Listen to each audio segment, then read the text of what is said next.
আজকে একটা স্টোরি আপনাদের সঙ্গে শেয়ার করব। এক বাড়ির মালিক সে বাড়িতে থাকা ইঁদুরছানাকে ধরার জন্য একটা ফাঁদ পেতেছিল। আর সেই ফাঁদের কথা ইঁদুরছানাটি জানতে পেরে সেই ফাঁদটাকে নষ্ট করার জন্য সেই বাড়িতে থাকা অন্যান্য পোষ্যদের কাছে গিয়েছিল। প্রথমে সে এক ছাগলছানার কাছে যায় এবং যথারীতি তার কাছে সাহায্য চায়, কিন্তু ছাগলছানাটি বলে, এই ছোট ফাঁদ আমার কিছু ক্ষতি করতে পারবে না, তাই এই বিষয়ে আমি তোমাকে সাহায্য করব না।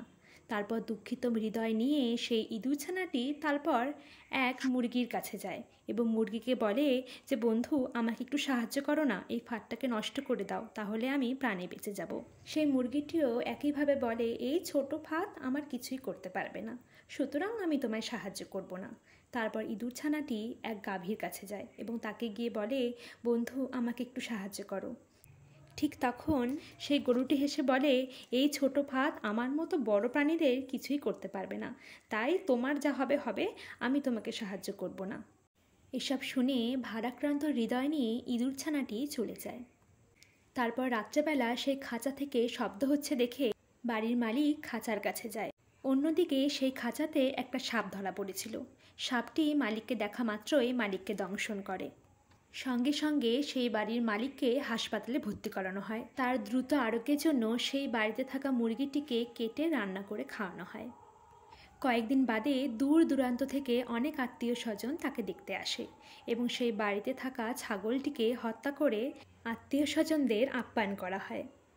যত দিন যাচ্ছিল সেই রোগীর অবস্থা আরও খারাপ হতে যাচ্ছিল, তাই তার আরও উন্নত চিকিৎসার জন্য সেই বাড়িতে থাকা গাভীটিকে কসাইখানাতে বিক্রি করে দেওয়া হয়। আর এইসব ঘটনা সেই ইঁদুরছানাটি দূর থেকে দেখতে থাকে। এই ঘটনা থেকে আমরা দুটো জিনিস জানতে পারি। এক, যে বিপদ আপনার কাছে ছোট বলে মনে হচ্ছে, সেই বিপদে কিন্তু আপনার জীবনে ভয়াবহ রূপ ধারণ করতে পারে। তাই আপনার সমগোত্রীয়দের অর্থাৎ আপনার বন্ধুদের সাহায্যের হাত বাড়িয়ে দিন। অন্যায় দেখলে প্রতিবাদ করুন। আর দ্বিতীয়ত, যে অন্যায় করে তাকে কিন্তু তার কর্মের ফল ভোগ করতেই হয়। যেমন সেই বাড়ির মালিককে, সেই বাড়ির মালিক তার ইঁদুরছানার জন্য ফাঁদ পেতেছিল, আর সেই ফাঁদে কিন্তু তারই ক্ষতি হলো। তাই অন্যের ক্ষতি করার আগে 10 বার ভাবুন। কর্মের ফল কিন্তু আপনাকেও ভোগ করতে হবে। হ্যাঁ, হয়তো বা কিছুটা সময়ের অপেক্ষা।